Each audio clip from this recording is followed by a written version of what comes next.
প্রিয় সহকর্মীবৃন্দ, আমরা সবসময় একটি কথা বলি, বিএনপির সকল ক্ষমতার উৎস জনগণ। আমাদের কিছু কিছু নেতৃবৃন্দ, কিছু কিছু কর্মী, কিছু কিছু সহকর্মীর মধ্যে একটি চিন্তা ঢুকে গেছে যে এখানে সাগর বোধহয় খুব সম্ভব বলেছিল খুলনা থেকে যে আমরা ক্ষমতায় গেলে, কিছু কিছু সহকর্মীর মধ্যে ঢুকে গেছে এমন একটা ভাব যে আমরা ক্ষমতায় বোধহয় চলে যাচ্ছি বা চলে গিয়েছি। সহকর্মীবৃন্দ, আপনাদের সকলকে আমি অনুরোধ করব, একই সাথে আপনাদের সকলকে আমি দৃঢ়ভাবে বলবো, আমরা ক্ষমতায় যাইনি। আমরা ক্ষমতায় যাব কিনা আমরা জানি না। তখনই আমরা ক্ষমতায় যেতে পারবো যখন আমরা বাংলাদেশের জনগণের সমর্থন পাবো। কাজেই জনগণের সমর্থন পাবো। এখন জনগণের সমর্থন আমাদেরকে আদায় করতে হবে।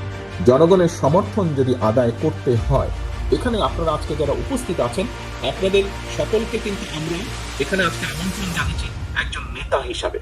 হতে পারেন আপনি একজন জেলার নেতা, হতে পারেন উপজেলা বা হতে পারেন ইউনিয়ন পর্যায়ের নেতা, কিন্তু আপনি নেতা বলেই কিন্তু আজকে এখানে আপনাকে দাওয়াত দেওয়া হয়েছে।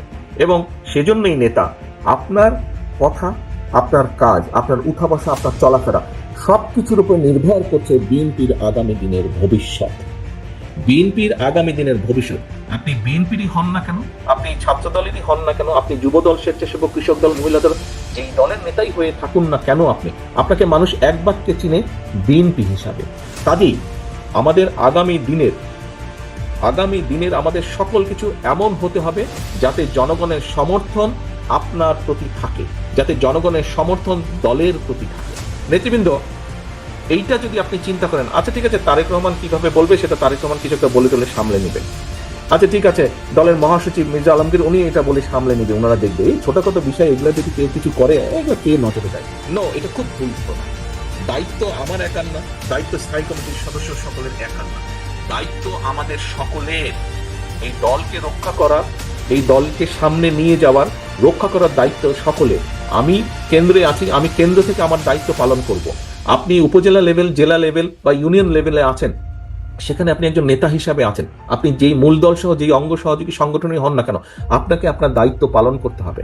আপনারা নিশ্চয়ই শুনেছেন, খেয়াল আছে অনেকেরই, আমি কিছুদিন আগে বলেছি, জনগণের সঙ্গে থাকুন, জনগণকে সঙ্গে রাখুন।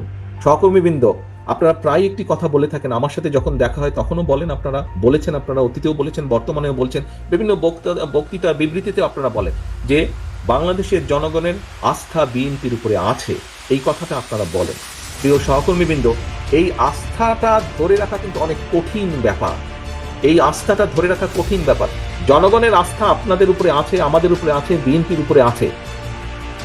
এটি ধরে রাখার দায়িত্ব আপনার এবং আমার এবং আমাদের সকলের। এটি ধরে রাখার দায়িত্ব কিন্তু জনগণের না। জনগণ আস্থা রাখবে তার উপরেই যে জনগণের সাথে থাকবে। জনগণ আস্থা রাখবে তার উপরেই। জনগণ যখন দেখবে যে আমি তার উপরে আস্থা রাখেছি, এই কারণেই, কারণ আমি যেভাবে চাই সে সেভাবে কথা বলছে, আমি যেভাবে চাই সে সেভাবে বিহেভ করছে, সেভাবে চলছে, সেভাবে উঠছে, সেভাবে বলছে। প্রিয় সহকর্মীবৃন্দ, এই কথাগুলো আমি এই কারণে বলছি, আপনারা হয়তো মনে মনে কেউ কেউ ভাবছেন যে তারেক রহমান তো এই কথাগুলো দুদিন আগেও বলেছে, একই কথা বারবার বলে কেন? একই কথা এই জন্য বারে বারে বলছি সহকর্মীবৃন্দ, আগামী দিনে যে নির্বাচনটি আসছে, আগেও বলেছি, আজও আপনাদের সামনে আমি তুলে ধরতে চাই পরিষ্কারভাবে।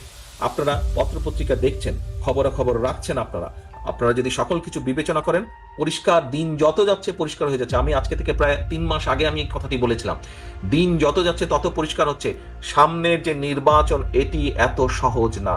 আমি আমার রাজনীতিক, আমার থেকে এখানে অনেক অভিজ্ঞতা সম্পন্ন সহকর্মীবৃন্দ আছেন, অনেক মুরব্বী নেতৃবৃন্দ আছেন। আমি আমার যতটুকু রাজনৈতিক অভিজ্ঞতা গত 30-35 বছরের, এই অভিজ্ঞতার আলোকে আমার কাছে মনে হচ্ছে সামনের যে নির্বাচন আমরা ফেস করতে যাব, হতে পারে আমাদের একটি প্রধান প্রতিপক্ষ অনেক দুর্বল হয়ে গেছে। তারপরেও এই নির্বাচন বাংলাদেশের যে কোনো নির্বাচনের থেকে অনেক কঠিন নির্বাচন হতে যাচ্ছে, অনেক কঠিন নির্বাচন হতে যাচ্ছে। কারণ 20 বছর আগে যখন মানুষ নির্ভয়ে, কম বেশি নির্ভয়ে ভোট দিতে পারতো, আপনি যদি সেই 2001-এর নির্বাচন ধরে থাকেন, সেই সময় থেকে মানুষের চিন্তাধারা পরিবর্তন হয়েছে, মানুষের ধ্যান ধারণার পরিবর্তন হয়েছে। মানুষ এখন অনেক অনেক সচেতন, সেটি সামাজিক মাধ্যম সহ বিভিন্ন কারণেই হোক না কেন। কাজেই সহকর্মীবৃন্দ, কেউ যদি মনে করেন যে আপনার এলাকার কোনো কিছু আপনাকে এফেক্ট করছে না, আরে এটা কেউ জানবে না, এইটি ভুল ধারণা সম্পূর্ণভাবে। মানুষ জেনে যায়। কাজেই আমরা যদি কেউ কোনো বিগত 3-4 মাসে ভুল করেও থাকি, আপনার আশেপাশের নেতাকর্মীরা যদি কেউ ভুল করে থাকে, প্রিয় সহকর্মীবৃন্দ, একজন নেতা হিসাবে আপনার এটি অবশ্যই অবশ্যই দায়িত্ব তাদেরকে সঠিক পথে নিয়ে আসা, তাদেরকে সচেতন করা, তাদেরকে সতর্ক রাখা। আসুন, আমরা যে 31 দফা আজকে আপনাদের সামনে উপস্থাপন করেছি, আপনারা নিজেরা বসে সারাদিন আলোচনা করেছেন। এই 31 দফাকে যদি আমাদের সফল করতে হয়, যে কোনো মূল্যে জনগণের সমর্থনকে আমাদের পক্ষে রাখতে হবে। আমরা প্রায় বলে থাকি যে অমুক একটি দল আছে, তারা তো এই কাজ করে যাচ্ছে। ভাই, কমপ্লেন করেন কেন? ওরা যদি এই কাজ করে যাচ্ছে, ভিতরে ভিতরে এই কাজ করে যাচ্ছে, তো আপনি কেন করতে পারছেন না এই কাজ? আপনাকে আপনার দলের পক্ষে পরিকল্পনা নিতে হবে, আপনাকেও কাজ করতে হবে। কমপ্লেন করা চলবে না। তারা যদি ভিতরে ভিতরে কাজ করে, তারা যদি মহিলাদের ভিতরে কাজ করে, তারা যদি ছাত্রছাত্রীদের ভিতরে কাজ করে, তারা যদি সমাজের বিভিন্ন মানুষের ভিতরে কাজ করে, তাহলে আপনাদেরকে আপনার দলের পক্ষ থেকে পরিকল্পনা নিতে হবে। আপনাকে তো কেউ আটকে রাখছে না। আপনি আপনার এলাকার মধ্যে পরিকল্পনা কিভাবে জনগণকে আপনার সাথে রাখবেন, কিভাবে জনগণের কাছে আপনার ভালো জিনিসগুলো পৌঁছে দিবেন, কিভাবে জনগণের সামনে আগামী দিনে কি করবেন, সেগুলো আপনি তুলে ধরবেন। প্রিয় সহকর্মীবৃন্দ, এই সকল কিছু, আজকের সকল আয়োজন, এই যে আপনারা কথা বললেন, বক্তব্য রাখলেন, আমি আপনাদের সাথে কথা বলছি, সকল কিছুর লক্ষ্য এবং মূল উদ্দেশ্য বা মূল লক্ষ্যই হচ্ছে জনগণের সমর্থন আমাদের পক্ষে রাখা, এবং একই সাথে আমাদের যে পরিকল্পনাগুলো, সেই পরিকল্পনাগুলো যাতে আমরা বাস্তবায়ন করতে পারি। সহকর্মীবৃন্দ, আজকে যদি আমাদের কথাবার্তা, উঠা বসা, চলন বলনে যদি কোনো রকম এমন কিছু ঘটে যেখানে আমরা জনগণের আস্থা বিশ্বাস হারাতে পারি, তাহলে সারাদিন এই আলোচনা করে কি লাভ হলো? সারাদিন তো আলোচনা করে কোনো লাভ হলো না। এই আলোচনাকে যদি সফল করতে হয়, আমাদেরকে এই 31 দফার সবকিছু যেরকম জনগণের মাঝে নিয়ে যেতে হবে, একই সাথে আমাদেরকে যে জনগণের, আমাদের প্রতি যে জনগণের আস্থা, সেটিকে আমাদের যে কোনো মূল্যে ধরে রাখতে হবে, যে কোনো মূল্যে ধরে রাখতে হবে। আসুন, যেহেতু আমরা বলি যে আমরা আমাদের সকল ক্ষমতার উৎস জনগণ, যদি সত্যি আমরা এটা বিশ্বাস করে থাকি, তাহলে আমাদেরকে সেভাবেই আজকে সহকর্মীবৃন্দ, আমি আশা করব যে আজকে আপনারা সারাদিন ব্যাপী যে কষ্ট করেছেন, সারাদিন ব্যাপী যে আলোচনা করেছেন, এটিকে এই ঘরের মধ্যে সীমাবদ্ধ দয়া করে রাখবেন না। এটিকে জনগণের ঘরে ঘরে ঘরে পৌঁছে দিতে হবে। এবং আমি দৃঢ়ভাবে বিশ্বাস করি, বিগত 17 বছর স্বৈরাচারের বিরুদ্ধে আপনারা সংগ্রাম করে যেভাবে টিকেছিলেন, কাজেই তার থেকে অনেক সহজ হবে এই কাজটাকে জনগণের ঘরে পৌঁছে দেওয়ার জন্য।